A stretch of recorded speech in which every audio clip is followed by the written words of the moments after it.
Hey everyone, welcome back to my YouTube channel Learning Humanities, and today we will be going to discuss our class 12 political science chapter International Organization. तो आज हम जो है international organisation वाले chapter को जो है वो अच्छे से पढ़ने और समझने वाले हैं। फुल आपका चैप्टर जो है वो कंप्लीट हो जाएगा पूरा एक ही शॉट में। Now let's start.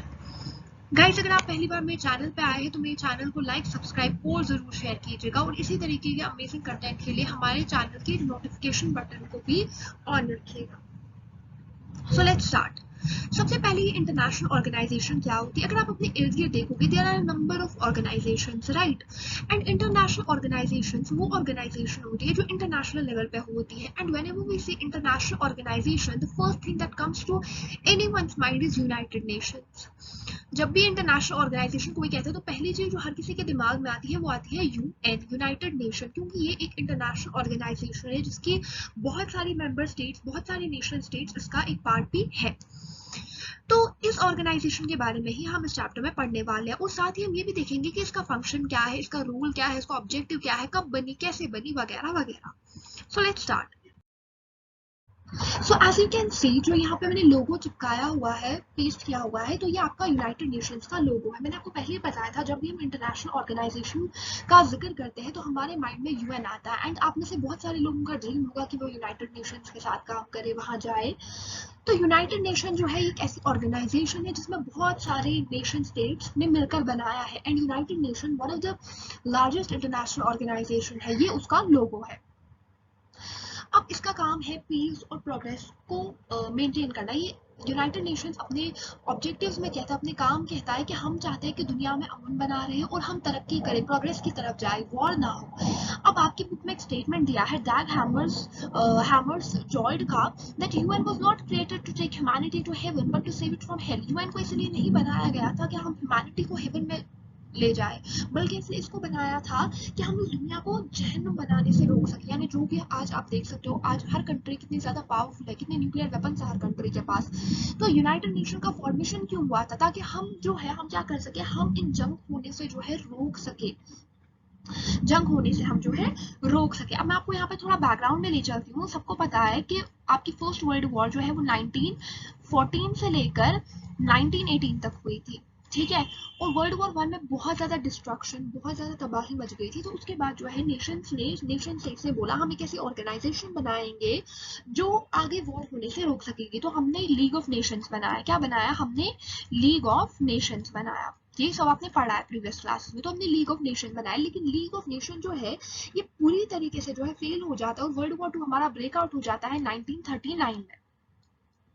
1939 में हमारा वर्ल्ड वॉर टू होता है और ये 1945 तक चलता है, ठीक है? लगभग ऑलमोस्ट 7 ईयर चलता है, ठीक है? और वर्ल्ड वॉर टू जब खत्म होता है तो अब दुनिया को लगता है नहीं, हमें एक ऑर्गेनाइजेशन बनानी है जो वर्ल्ड वॉर 3 होने से रोक सके, जो फिर हम बनाते हैं यूनाइटेड नेशंस। और यूनाइटेड नेशन अपने इस मकसद में अभी तक तो कामयाब है, क्योंकि वर्ल्ड वॉर 3 हुई नहीं। लेकिन लीग ऑफ नेशन जो है वो फेल हो जाती है। तो यही ये कहता है that it was not created to take humanity to heaven but to save it from hell. इसको बनाया गया है ताकि दुनिया में अमन रहे और हम प्रॉब्लम्स को बातचीत से जो है पीसफुली जो है मिल बांट के सॉल्व कर सके, ना कि जंग करके सॉल्व करे। और इसने कंट्रीज की हेल्प करी है कि वो बेटर लिविंग कंडीशंस हर किसी को दे। आगे देखते हैं। अब evolution of the UN.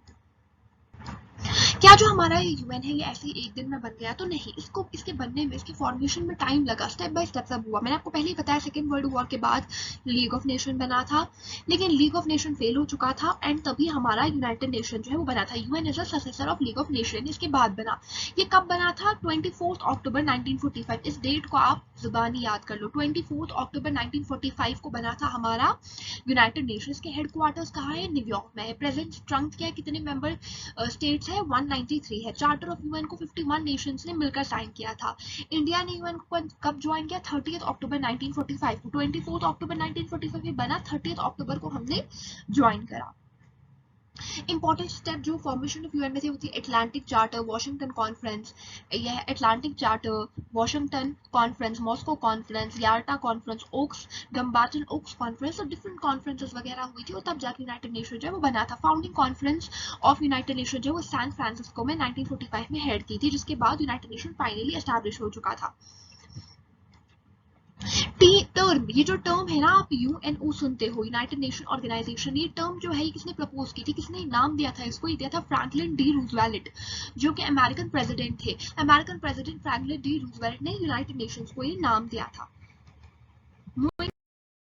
Forward, objectives क्या है यूएनओ के, यूनाइटेड नेशन ऑर्गेनाइजेशन के ऑब्जेक्टिव्स क्या है, वो क्या बताता है, हमारा क्या काम है। तो उन्होंने अपने ऑब्जेक्टिव्स को कुछ इस तरीके से डिफाइन किया, हमारा काम है हम इंटरनेशनल कॉन्फ्लिक्ट को, यहाँ पे आप देख सकते हो, to prevent international conflict and to promote cooperation among the nation. हमारा काम है कि हम इंटरनेशनल लेवल पे जो कॉन्फ्लिक्ट है, इंटरनेशनल लेवल पे जो राइवलरीज है, जो ये है कॉन्फ्लिक्ट हो सकते हैं, उन्हें हम होने से रोक सके, यानी जंग होने से रोक सके, और जो कॉर्पोरेशन है ने आपस में भाईचारा है, कॉर्पोरेशन है, वो हम मिल बांट के बढ़ा सके सारे नेशंस में। To improve the prospect of social and economic development all over the world, पूरी दुनिया में सोशली और इकोनॉमिकली जो दुनिया है, हर नेशन स्टेट जो है वो डेवलप हो, ये यूनाइटेड नेशंस अपने ऑब्जेक्टिव्स बताता है। मूविंग फॉरवर्ड, अब हम देखते हैं यूनाइटेड नेशन के ऑर्गन्स। यूनाइटेड नेशन के बहुत सारे ऑर्गन्स हैं जिनको मैंने आपकी इस स्लाइड में डिफाइन किया। सबसे पहले है जनरल असेंबली। जनरल असेंबली तो आप सबने सुना होगा, United nation general assembly biggest organ है यूएन का, सबसे बड़ा ऑर्गन है, ठीक है। इसके सारे जितने भी मेंबर्स हैं यूनाइटेड नेशन के 163, वो सारे इसके भी मेंबर है जनरल असेंबली के। जनरल असेंबली एनुअली मीट करती है और डिस्कस और डिबेट करती है, और एक वोट वहां पे हर किसी का है। Every country has one vote in the general assembly, यानी हर किसी कंट्री के प्राइम मिनिस्टर या जो भी वहां पे उनको रिप्रेजेंट करते हैं वो जाते हैं। जैसे इंडिया से आपके प्राइम मिनिस्टर नरेंद्र मोदी जाते हैं, पाकिस्तान से इमरान खान जाते हैं, या जो भी उस टाइम पे आपके प्राइम मिनिस्टर, प्रेसिडेंट, जो भी एग्जीक्यूटिव होते हैं, वो जाते हैं और अपनी कंट्री को रिप्रेजेंट करते हैं और कुछ इश्यूज के बारे में वहां पे यूनाइटेड नेशंस में डिस्कस करते हैं। Coming to it second organ, that is Security Council. Security Council के बारे में सबने सुना है, ये एग्जीक्यूटिव ऑर्गन है यूनाइटेड नेशन ऑर्गेनाइजेशन का। इसके मेंबर सिर्फ 15 कंट्रीज है, 15 कंट्रीज, जिनमें 5 परमानेंट मेंबर्स है, 5 of them are permanent members and 10 are non permanent members.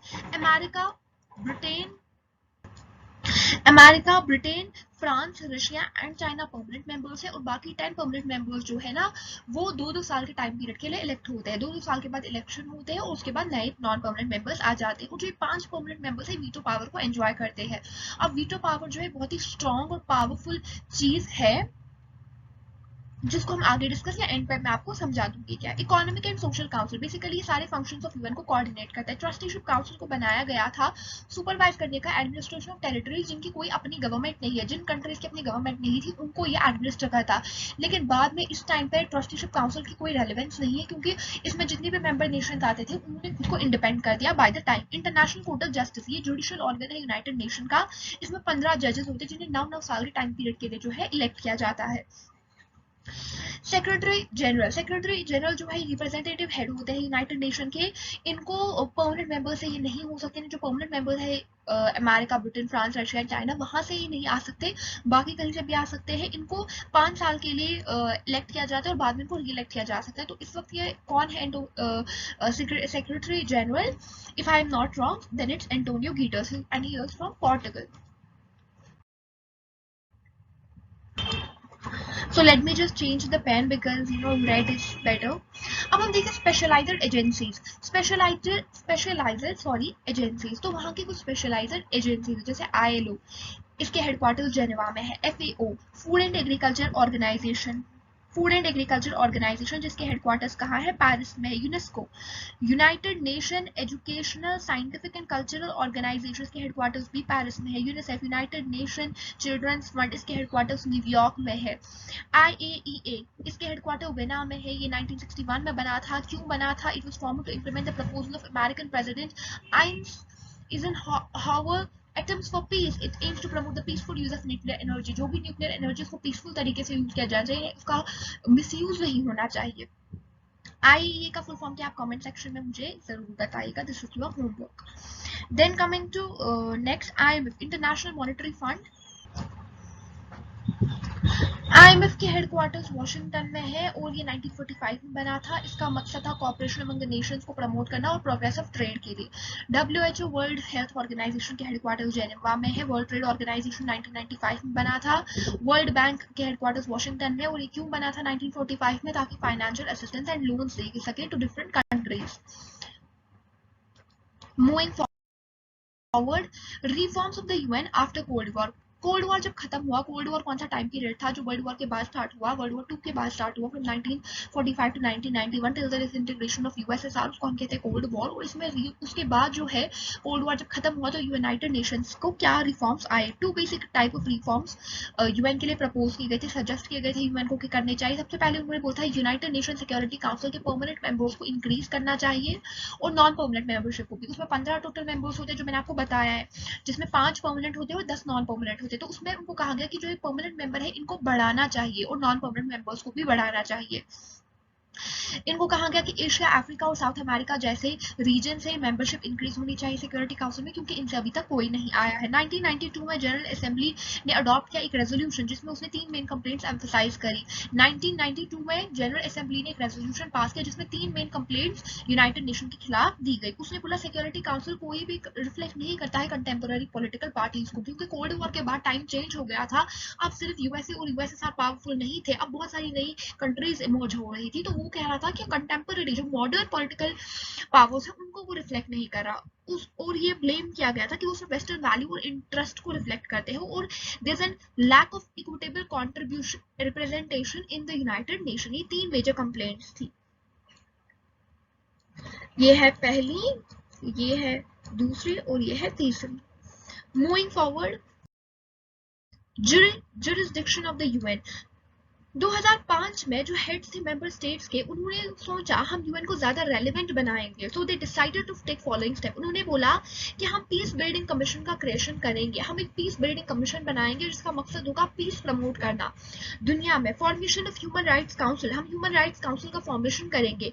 Creation of a democracy fund, हम एक डेमोक्रेसी फंड का क्रिएशन करेंगे। An agreement to wind up the Trusteeship Council, हम एक अग्रीमेंट करेंगे जिससे ट्रस्टीशिप काउंसिल को हम वाइंड अप करेंगे। मैंने आपको बताया था ट्रस्टीशिप काउंसिल की अभी कोई रेलेवेंस नहीं है। एंड कंडेमनेशन ऑफ टेररिज्म, और टेररिज्म के खिलाफ बात करेंगे। तो ये सारे इन्होंने क्या सोचा था, हम ये सारे स्टेप्स उठाएंगे, ज्यादा से ज्यादा यूनाइटेड नेशन रेलिवेंट होना चाहिए। तो क्या थे वो स्टेप? पहला उन्होंने बोला था piece building commission, human rights के लिए council, democracy fund, trusteeship council को वाइंड अप करेंगे एंड कंडेमनेशन ऑफ टेररिज्म। अब वर्ल्ड आफ्टर कोल्ड वॉर कैसी थी? World after Cold war USSR का कोलैप्स हुआ, यूएस स्ट्रॉन्गेस्ट पावर बना, Russia and US become more cooperative. उन्होंने जो ये कंट्रीज थी उन्होंने आपस में ट्रेड करना स्टार्ट किया। चाइना और इंडिया का रैपिड ग्रोथ हुआ, एशियन इकोनॉमीज बहुत ज्यादा बढ़ने लग गई, बहुत सारी नई नई इंडिपेंडेंट नेशंस ने ज्वाइन किया यूएन को। न्यू चैलेंजेस भी वर्ल्ड में आ गए, like genocide, civil wars, ethnic conflict, terrorism, climate change, epidemic. Genocide यानी जब मास लेवल पे लोगों को कहीं पे इनोसेंट्स को मारा जाता है, सिविलियंस को मारा जाता है, so that is known as genocide. Civil wars हुए, जैसे हमने श्रीलंका का सिविल वॉर देखा था। एथनिक कॉन्फ्लिक्ट यानी on the basis of ethnicity conflict हुए। टेररिज्म बहुत ज्यादा बढ़ गया, अल-कायदा एंड ऐसे ग्रुप्स बनने लग गए। क्लाइमेट चेंज हुआ रैपिडली एंड एपिडेमिक्स बहुत ज्यादा जो है बीमारियां, महामारियां आ गई। नाउ क्या क्राइटेरिया सजेस्ट किया गया new membership in security Council के लिए? उन्होंने बोला कोई भी कंट्री जो चाहती है कि वो नए मेंबरशिप में आए सिक्योरिटी काउंसिल के, उन्हें एक मेजर इकोनॉमिक पावर होना पड़ेगा, मेजर मिलिट्री पावर भी होना पड़ेगा कि वो खुद को प्रोटेक्ट कर सके, और यूएन बजट में बहुत अच्छा खासा वो कंट्रीब्यूट भी करने चाहिए। बिग नेशन होने चाहिए in terms of population, nation जो डिपेंड करती है, रिस्पेक्ट करती है डेमोक्रेसी को और ह्यूमन राइट्स को। Representative of the world diversity in terms of geography, economic system and culture, जो कि बहुत ही डाइवर्स है in terms of geography, economic system and culture.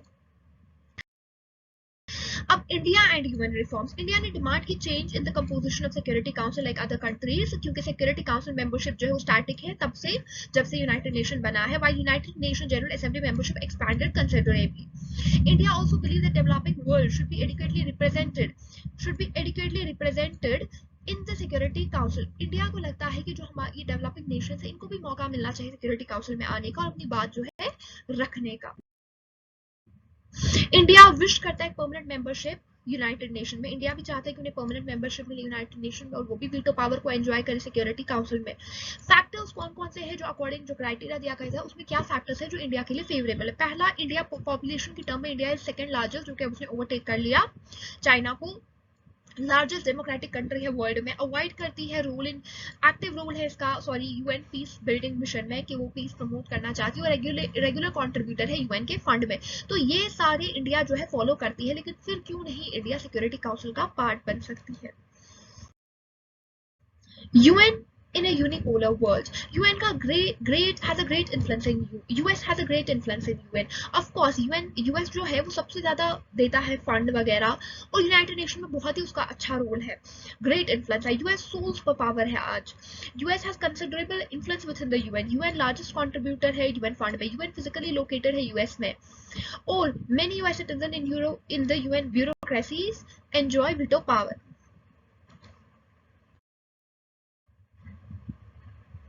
अब यूएन का क्या रोल है यूनिपोलर वर्ल्ड में। UN can bring US and rest of the world for discussion on international matters. UN US और बाकी तमाम दुनिया में जो भी नेशन स्टेट्स है उनको ला सकता है, उनके साथ डिस्कस कर सकता है international matter like climate change, epidemics, pandemics and terrorism, genocide, all that.